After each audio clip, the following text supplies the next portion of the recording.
آپ کو پتہ ہے نا کہ ہمارے پیشنٹس کے گھروں میں یہ بات بہت نارمل ہے کہ بچے آدھی منی جائے گی. ہمارے بھی کچھ ریلیٹیوز ہیں جن کے گھر میں یہ دیکھنے کا موقع ملتا ہے کہ والدین کہہ رہے ہوتے ہیں کہ ہم اپنے بچوں کے عاشق ہیں. کہتے ہیں ہم اپنے بچوں کی کسی بات پہ نہ نہیں کرتے. اور ہمارے پیشنٹس بھی بتاتے ہیں کہ ہماری بچپن سے کبھی کسی بات پہ نو نہیں کہا گیا. تو جب گھر والے ہمارے کہنے پہ جوش میں نو نو نو کرنا شروع کرتے ہیں تو ان کو بہت عجیب محسوس ہوتا ہے, ان کو وڈرال ہونا شروع ہو جاتا ہے, ان کو باقاعدہ بہت زیادہ گلٹ فیل ہونے لگتا ہے کہ ساری زندگی ان کی باتیں مانتے آئے ہیں تو اب ان کی باتیں نہیں ماننی. تو 4 دن ہو گیا بڑا ہن نہیں منیا گلا لیکن ہن اگوں بننا. یہاں سے علاج جو ہے وہ کلا بازی کھا کے نیچے آ گئے. تو کوئی اس پہ کمنٹ کریں گے آپ کہ یہ بات ہے کہ کچھ گھروں میں بچوں کی بات کو کبھی نو نہیں کہا جاتا, اور یہ اس وجہ سے ہونے لگا جو والدین اپنے بچوں کو نو نہیں کہہ سکتے, جب وہ بچے تھے تو ان کو ہر بات پہ نو کہا گیا تھا. ان کی ہر بات پہ نو کہا گیا تھا تو ان کو اس کی کچھ بیڈ میموریز ہوتی ہیں, حالانکہ اس سے ان کو فائدہ پہنچا ہوتا ہے, انہوں نے مقام حاصل کیے ہوتے ہیں, لیکن بیڈ میموریز ہوتی ہیں کہ ہم نے کھلونا کہا تھا والدین نے لے کے نہیں دیا, برگر اس زمانے میں ہوتے نہیں تھے. والدین اپنی محرومیوں کو دیکھتے ہوئے چاہتے ہیں کہ بچوں کو وہ محرومیاں نہ ملے, بچوں کو کھلونے چاہیے, اگر والدین کو نہیں ملے تھے تو بچوں کو ملیں گے. تو وہ محرومیاں جو ہیں وہ کہ ہمارے والدین یس نہیں کہتے تھے, تو جب ہمارے والدین یس نہیں کہتے تو پھر ہم اس کی کمپنسیشن یہ کر سکتے ہیں کہ ہم اپنے بچوں کو ہمیشہ یس کہیں, اور یوں ہم اپنی محرومیوں کو پورا کرتے کرتے بچوں کو خراب کر لیتے ہیں. آپ کا کیا خیال ہے کہ وہ کہہ رہی ہے کہ میں نے 3 بچوں کو نو کہا, تینوں بڑی اعلیٰ پوزیشنوں میں چلے گئے, چوتھے بچے کو ہمیشہ یس کہا کیونکہ وہ نو سنتا نہیں تھا, مجھے مارنے لگتا تھا. کہ بچہ جو ہے نو پہ جو ہے زمین پہ پہلے تو لیٹنیاں لینے لگتا ہے, پھر سانس روک لیتا ہے, پھر وہ یہ کرتا ہے, پھر وہ کرتا ہے. یہ بچے جو ہے وقتی طور پر, جیسے میں پچھلے دنوں کراچی میں ڈالمن مال میں جا رہا تھا, ایک خاتون اپنی ایک بچی اور 2 اور بچوں کے ساتھ جا رہی تھی, تو وہ ایک بچی جو ہے ہر 4 قدم کے بعد جا کے زمین پر پلٹا کھا کے گرتی تھی اور روتی تھی, اور ماں کو کہہ رہی تھی کہ میری وہ گل منو, کوئی گل منو, کوئی شاید کھلونا, کوئی کپڑے یا کوئی چیز, اور ماں نہیں مان رہی تھی. لیکن اس نے جب تیسری دفعہ پلٹ کے زمین پہ وہ گری تو ماں نے کہا کہ آپ مرو ادھر چلو, تو وہ چیز جو ہے وہ اس کو لے دی, جو کوئی چیز ہو. آپ سوچ لیں کہ وہ کیا پروسیس ہے کہ جب آپ جس طریقے سے بات مانتے ہیں دوسرے کو پتہ چل جاتا ہے کہ اچھا یہ طریقہ ہے. اگر کوئی بچہ 4 سال کا, 5 سال کا یا 6 سال کا یا 8 سال کا مارنے پیٹنے لگتا ہے کہ ماں نے بات نہیں مانی, تو اس کا علاج مل جل کے کیا جا سکتا ہے. تو آپ سمجھتے ہیں کہ بچوں کو اگر یس کہا جائے تو یس کا مزہ بڑھے گا کہ کم ہوگا؟ کم ہوگا. اچھا, جو لوگ کہتے ہیں کہ یس کا مزہ بڑھے گا ان کے پاس کیا لاجک ہے, اور جو کہتے ہیں کہ یس کا مزہ کم ہوگا ان کے پاس کیا لاجک ہے؟ اگر آپ کو صبح دوپہر شام گوشت دیا جائے تو کتنے دن پسند رہے گا؟ کیوں جی, آپ میں سے کسی کو جو بھی پسند ہے کھانے میں, اگر آپ کو صبح دوپہر شام وہی دیا جائے تو کتنے دن پسند رہے گا؟ 3-4 دن. انسان ایک چیز کو مسلسل جب محسوس کرتا ہے تو کم محسوس کرنے لگتا ہے. ہیلدی برین, جیسے ابھی ساتھ کے ہمسائے میں پانی کی موٹر چلے تو تھوڑی دیر کے بعد اس کی آواز دھیمی ہوتی ہوئی محسوس ہوگی, جبکہ اس کی آواز دھیمی نہیں ہو رہی.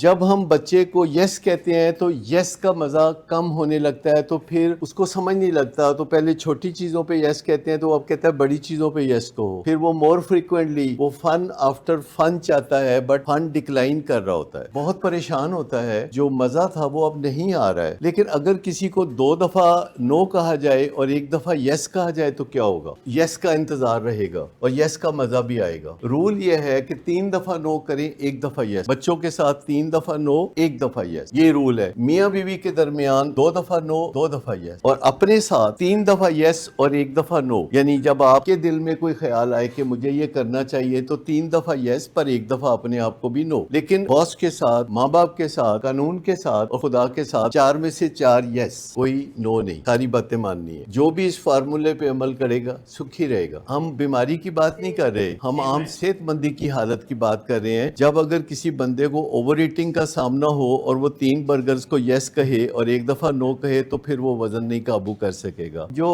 گھر میں پیرنٹنگ ہے وہ اب کامن سینس نہیں رہی. پہلے پیرنٹنگ جو ہے وہ ایک کامن سینس کی چیز تھی, لیکن وہ بیبی بومرز کا زمانہ تھا. بیبی بومرز وہ ہیں جو جنہیں نو کہا گیا, یعنی اس سے آگے پھر ہاں شروع ہوئی. آئی تھنک یہ جو 2000 کے بعد ہے بس کوئی نو نہیں ہوئی. 2000 کے بعد 1990 کے بعد نو تقریباً ختم ہونا شروع ہو گئی. 2000 کے بعد نو کبھی نہیں کہا گیا, ہمیشہ یس کہا گیا بچوں کو. اس سے بہت برے نتائج نکل رہے. لیکن اگر کسی نے وزن بڑھا کے 150 kg کیا ہو تو کیا کرنا چاہیے؟ اگر پہلے 6 مہینے میں 2 کلو وزن بھی کم ہو جائے تو بہت بڑی بات ہے.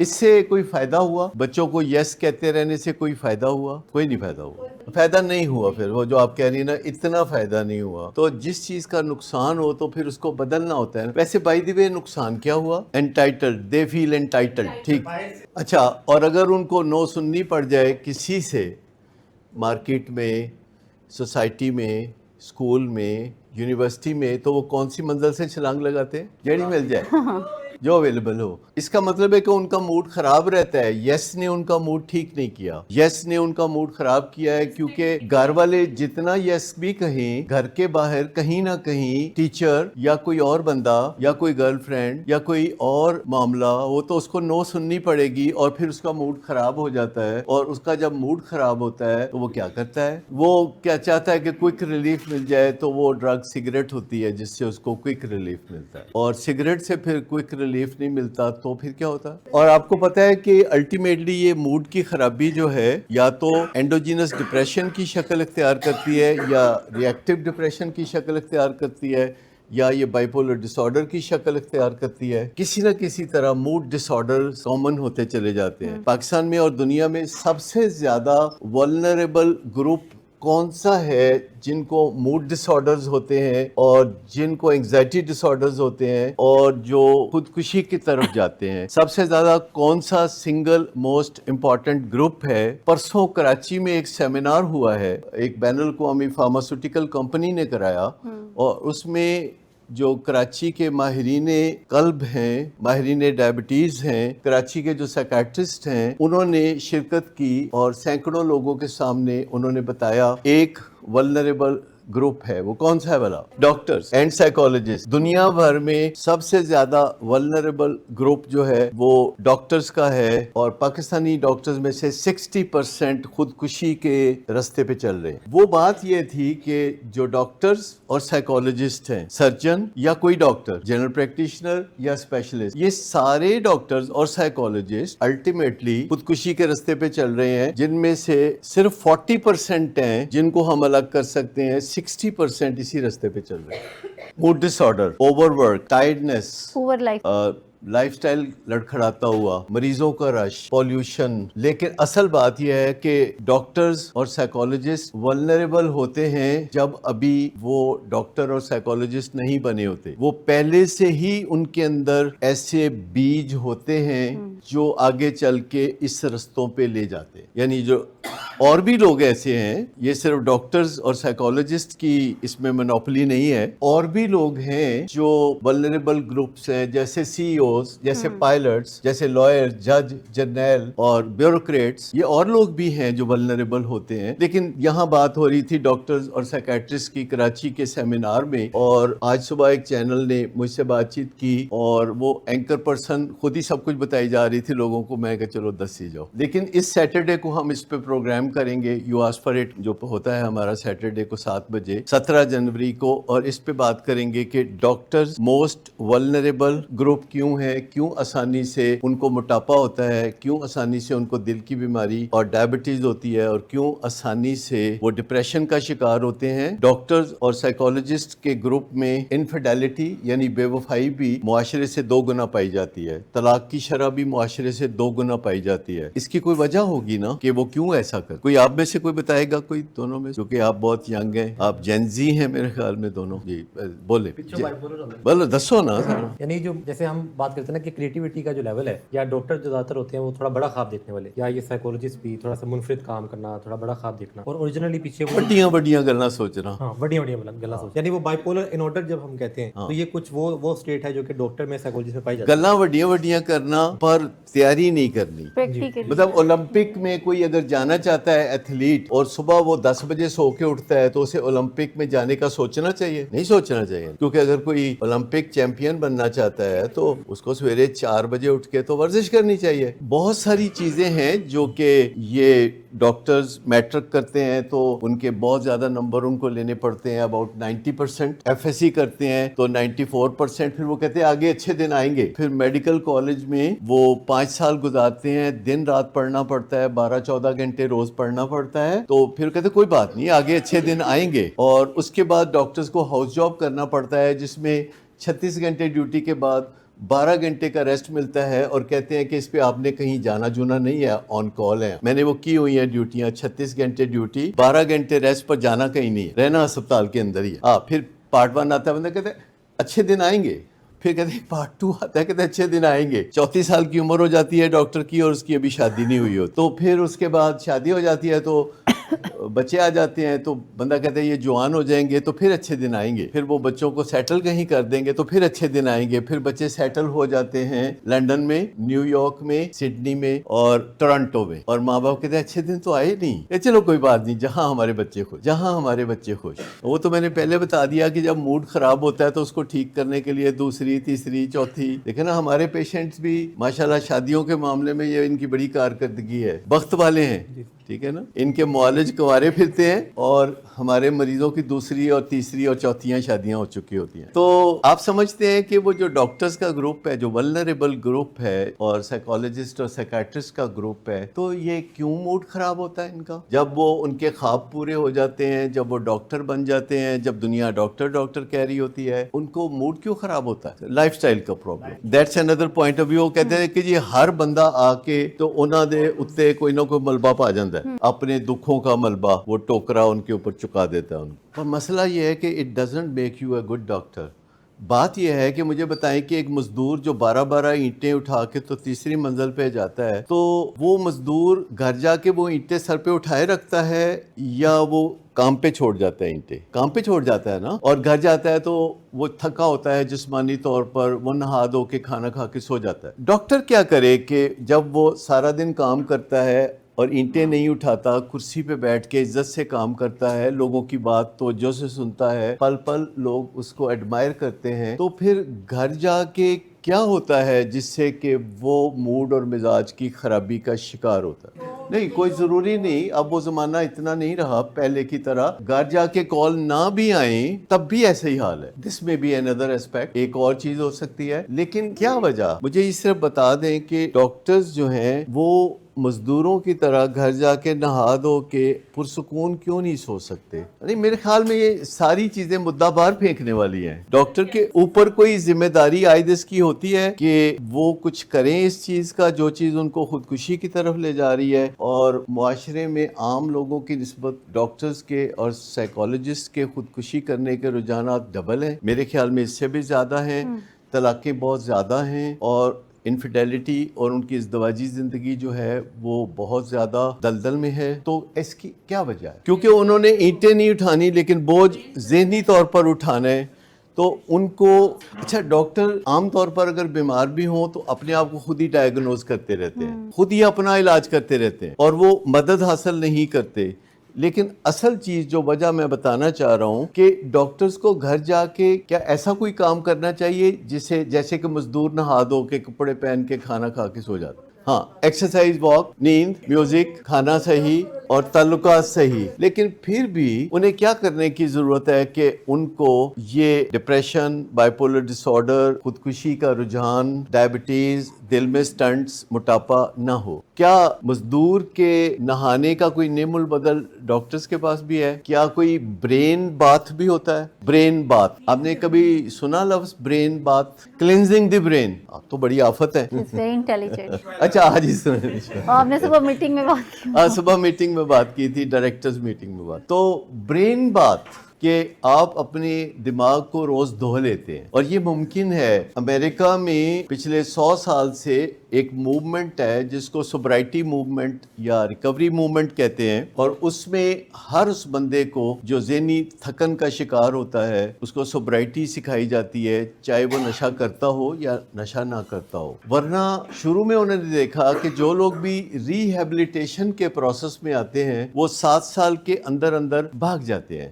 تو انہوں نے کہا کہ اس پروفیشن میں کیا ہے جو ڈاکٹرز کو اور سائیکالوجسٹ کو بھگا دیتا ہے. تو انہوں نے پتہ کیا کہ یہ ان کا پروفیشن ہے جو کہ ان کے دماغ کے اوپر دباؤ کی کیفیت پیدا کرتا ہے اور وہ اس دباؤ کو اگنور کرتے رہتے ہیں, اپنے آپ کو نم کرتے رہتے ہیں, اپنے آپ کو وہ روزانہ برین باتھ نہیں دیتے.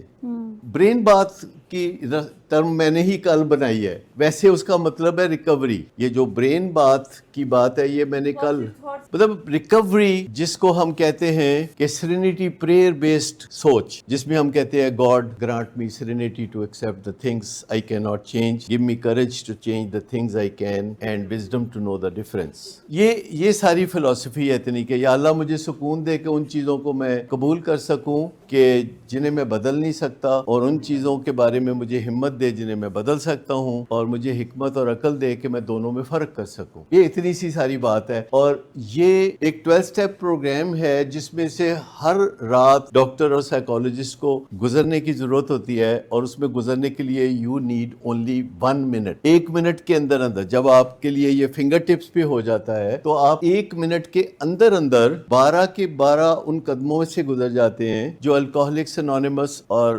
نارکوٹکس انونیمس نے 100 سال پہلے تجویز کیے, اور جنہوں نے ڈاکٹرز نے پھر اس پہ ریسرچ کی تو انہوں نے کہا کہ یہ برین بات ہے. یہ میں نے کہا کہ برین بات, وہ اسے ریکوری کہتے ہیں, وہ اسے سوبرائٹی کہتے ہیں, میں اسے برین بات کہتا ہوں. جی کچھ بھی کہہ لیں, دیکھیں گلاب کو کوئی نام بھی دے دیں خوشبو تو وہی رہے گی. یہ ہے سمپل سی بات. تو آپ دیکھتے ہیں کہ اسٹوڈنٹ بھی شام کو ماں باپ سے لڑنے کے لیے تیار ہوتے ہیں, صبح جاتے ہوئے بھی لڑتے ہیں, شام کو آتے ہوئے بھی لڑتے ہیں, حالانکہ ماں باپ ساری باتیں مان رہے ہوتے ہیں. وہ کل ہی مجھے ایک فادر کہہ رہا تھا کہ جب میں آپ کی باتیں امپلیمنٹ کرنے لگتا ہوں تو میرے دوست یہ کہتے ہیں کہ تہاڈا منڈا باغی ہو جائے گا. میں کیا پھر تسی انہوں نے کی جواب دیتا؟ تو کہتا ہے میں انہوں نے جواب دیتا, پہلے وہ ڈپٹی کمشنر لگا ہوا ہے, پہلے بھی باغی ہے, پہلے کیڑا میری کو سندا ہے. تو بتائیں نا, اکثر آپ سب کو یہ فکر ہوتی ہے نا کہ دی گل نہ مننی تے پھر بدتمیزی کرے گا. پہلے تو انہیں کدی نہیں نہ کیتی باتیں. مجھے بتا دیں کہ یہ جو آپ ہر وقت کہتے رہتے ہیں کہ انج نہ کیتا تے انج ہو جائے گا, انج نہ کیتا تے انج ہو جائے گا, کیا وہ پہلے ہو نہیں رہا ہوتا؟ پہلے وہ آلریڈی ہو نہیں رہا ہوتا.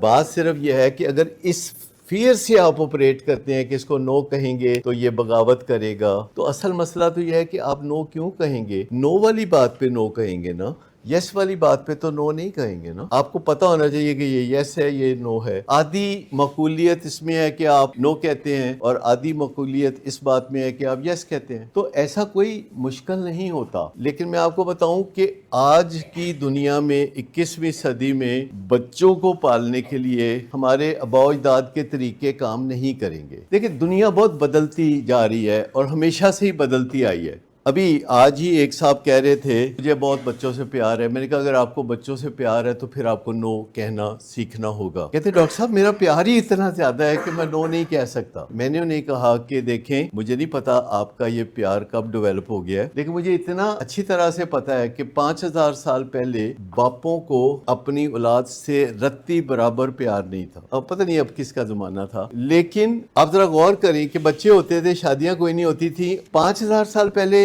شادیاں نہیں ہوتی تھی لیکن بچے ہوتے رہتے تھے باقاعدگی سے. پتہ نہیں چلتا تھا کہ کون سا بچہ کس کا ہے, اور لوگ بڑے اچھے طریقے سے امن اور آشتی سے رہتے تھے گروہوں کی شکل میں. اس وقت مائیں ہی بچوں کا خیال کیا کرتی تھی, باپوں کو کوئی پتہ نہیں ہوتا تھا. ابھی بھی اگر آپ کے گھر میں بلی ہے اور وہ 4 بچے دے گی تو بلے کو نہیں پتا ہوگا کہ یہ 4 بچے میرے ہیں. یہ اس تجربے میں سے کوئی آپ میں سے گزرا کہ بلی بچوں کو چھپا رہی ہے, بچوں کو دودھ پلا رہی ہے, بچوں کو منہ میں اٹھا کے ادھر لے جا رہی ہے, بچوں کو ادھر لے جا رہی ہے, کبھی سکول چھوڑنے جا رہی ہے, کبھی کچھ کر رہی ہے. بلی کرے گی, بلہ نہیں کرے گا. 3 مہینے بعد بلی بھی نہیں کرے گی. ٹھیک, اچھا. تو 5000 سال پہلے مائیں ہی بچوں کا خیال کرتی تھی, کیونکہ ماؤں کو بچوں کا خیال کرنے کے لیے روز اندر سے ایک ٹیکا لگتا ہے, ایک کیمیکل کا ٹیکا لگتا ہے, اور وہ ٹیکا ان کو کہتا ہے جاؤ جا کے بچوں کا خیال کرو. بلی کو وہ ٹیکا بچے پیدا ہونے کے صرف 1.5-2 مہینے 3 مہینے تک لگتا ہے, جبکہ انسانوں میں ماؤں کو وہ ٹیکا پرماننٹ لگتا رہتا ہے. تو بتائیے ماؤں کو وہ ٹیکا لگتا تھا, باپوں کو کوئی نہیں لگتا تھا. تو پھر باپوں نے بچوں سے پیار کرنا کیسے سیکھا؟ جو دنیا مہذب ہوئی, جو مذاہب آنے شروع ہوئے, جو اسکول کالج یونیورسٹیاں بنتی گئیں, تو باپوں کو کہا گیا کہ تمہارا بھی کچھ فرض بنتا ہے. شادیاں آرگنائز ہو گئیں, یہ میرے بچے, یہ میرے بھائی کے بچے, یہ فلاں کے بچے یہ بہن کے بچے تو علیحدہ علیحدہ اپنی اپنی ذمہ داری اور ایک دوسرے کے بچوں کو بھی پیار کرنا یہ تہذیب کا تقاضا ہے. جو والد ہوتے ہیں ان کے اندر کوئی کمپلشن نہیں ہوتی, ان کے اندر کوئی نیچرل ریفلیکس نہیں ہوتا, لہذا جو باپ کا پیار ہے وہ انمول ہے, جو ماں کا پیار ہے وہ بایولوجیکلی ڈریون ہے. تو باپ کا جو باپ پیار کرتا ہے وہ تہذیب سے پیار کرتا ہے, وہ مہذب دنیا میں رہنے کی وجہ سے پیار کرتا ہے, تو وہ انمول ہے. تو میں نے ان کو بولا کہ دیکھیں آپ کا پیار روبوٹک نہیں ہے,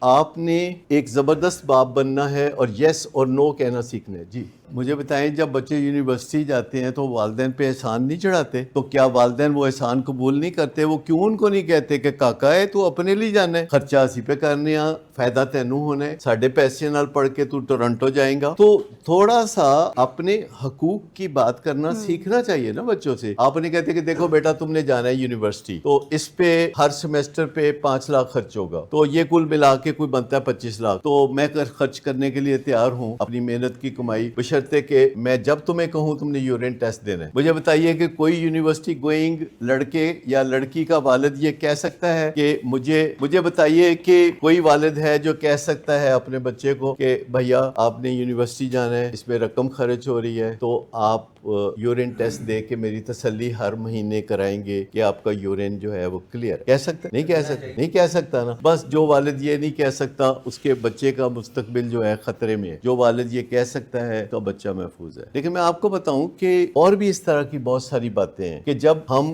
کسی کی خدمت کر رہے ہوتے ہیں اور وہ کہہ رہا ہوتا ہے کہ میری خدمت جڑی تسی کر رہے ہو نا اے میرا تواڈے تے احسان ہے.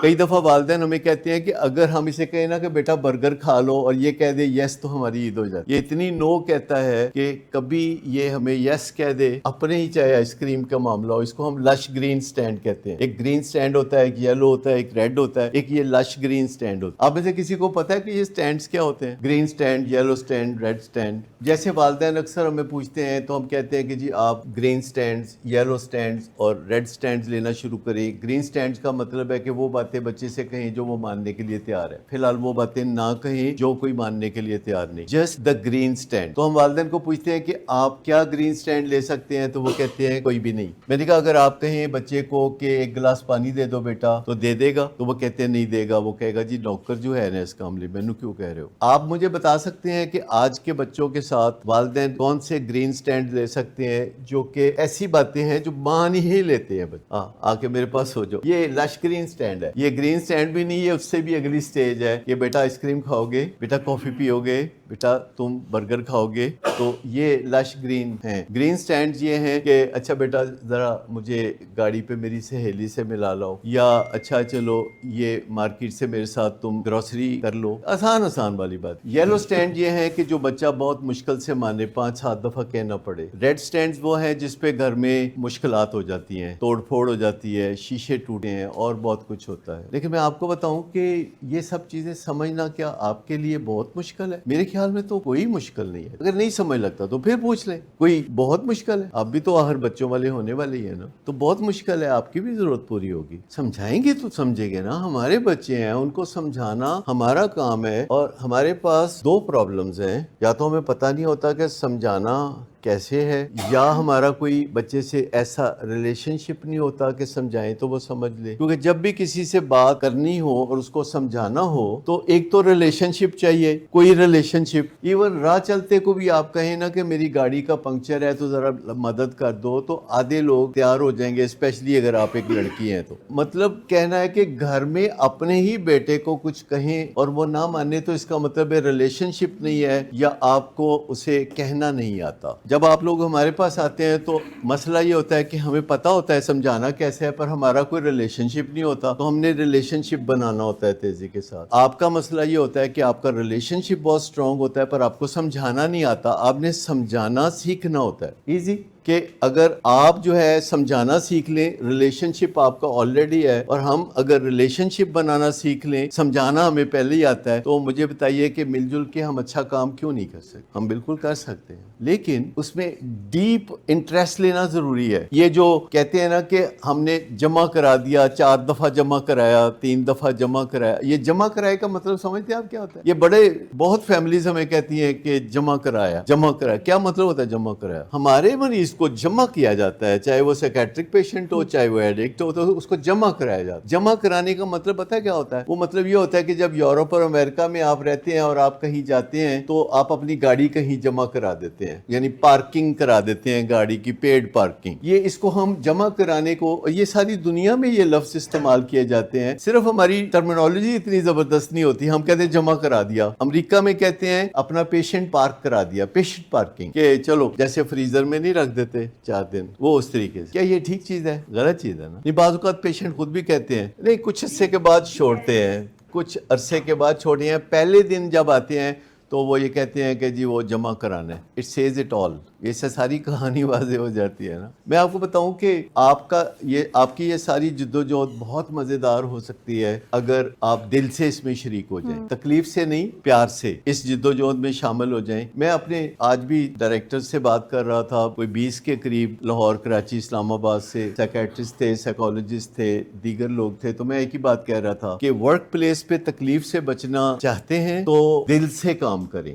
ورک پلیس پہ اگر بور نہیں ہونا چاہتے, تکلیف میں سے نہیں گزرنا چاہتے, تو دل سے کام کریں, اسے انجوائے کریں, اس کا پلیئر لیں. ایک باغبان کی طرح جس کے سامنے پھول کھلتے ہیں تو اس کو پلیئر ملتا ہے, حالانکہ وہ مٹی کے ساتھ مٹی ہوا ہوتا ہے. اور وہی کام ہم خوش دلی سے کریں تو کچھ اور مطلب ہے, وہی کام بد دلی سے کریں تو پھر اذیت ہے. یہاں تو ہم والدین کو کہتے ہیں نا کہ اسٹیک ہولڈر سیشن میں آئے تو لٹرلی ترلے کرنے پڑتے ہیں. اگر وہ دل سے آئیں تو ان کے دکھ ہی دور ہو جائیں, ان کی پریشانیاں دور ہو جائیں, وہ روزانہ برین باتھ لینے کے قابل ہو جائیں اور مشکلات میں بھی مسکرانا سیکھ لیں گے. میں آپ کو بتاؤں کہ 21ویں صدی میں بہت ترقی ہو چکی ہے. آپ اندازہ کریں نا, یہ باقی جو سائنسز ہیں, جیسے ایروناٹیکل سائنس ہے تو جہاز کی سائنس کتنی ترقی کر چکی ہے, کمپیوٹر, انٹرنیٹ کی سائنس, اے آئی کتنی ترقی کر رہی ہے, الیکٹریکل سائنس کتنی ترقی کر رہی ہے, medical science, surgical science, plastic surgery کتنی ترقی کر رہی ہے. تو آپ کا کیا خیال ہے کہ ریہیبلیٹیشن کی سائنس کو پیچھے رہی ہوئی ہے؟ ریہیبلیٹیشن کی سائنس امریکہ میں سب سے ممتاز سائنس, اس کے پروفیشنل امریکہ میں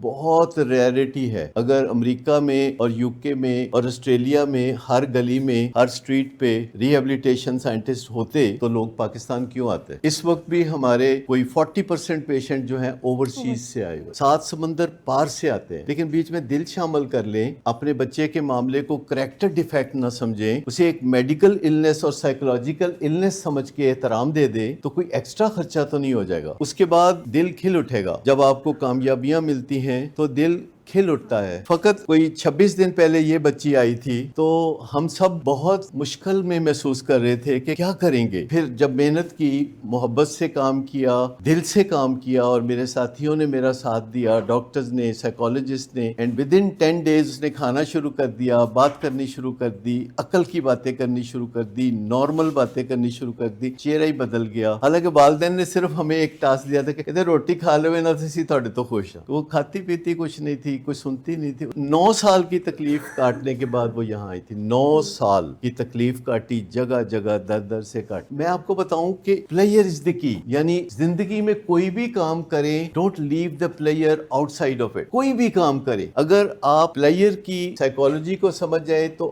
آپ کو کچن میں کام کرتے ہوئے بھی مزہ آئے گا, آپ کو واک کرتے ہوئے بھی اچھا لگے گا, آپ بستر پہ لیٹ کے کروٹ لیں گے تو آپ کو اچھا لگے گا, آپ صبح جاگیں گے تو آپ کو اچھا لگے گا. اگر آپ پلیئر کو کی بنا لیں, کی نمبر 1. جی دیکھیں, ہائپومینیا میں اور پلیئر میں تو فرق ہوتا ہے نا, مطلب حرارت میں اور بخار میں فرق ہوتا ہے. تو یہ سمجھنا پڑے گا, اگر سین ڈیسیژنز کوئی کر رہا ہے خوشی میں تو پھر بہت اچھی بات ہے, لیکن ہر چیز کو اس طرح تو مس جج نہیں کیا جا سکتا نا. میں صرف یہ کہہ رہا ہوں کہ جس بھی ایکٹیویٹی میں ہو آپ کو مزہ آنا چاہیے. اگر آپ اپنے بچوں کے ساتھ بیٹھے ہوں تو آپ کو مزہ آنا چاہیے. یہ کوئی بوجھ نہیں ہونا چاہیے کہ میں نے بچوں کو ٹائم دینا ہے. جیسے بیویاں کہتی رہتی ہیں آپ مجھے ٹائم نہیں دیتے, وہ ٹائم کلاک لا کے دے دیتے. مطلب ایسے نہیں ہوتا. یہ 2 طرفہ دل جو ہے حرکت میں آنا ضروری ہے. 2 طرفہ دل, کہ جو لوگ آپس میں رشتہ رکھتے ہیں ان کو دونوں کو سمجھ نہیں لگنی چاہیے کہ میرا دل دھڑک رہا ہے یا میرے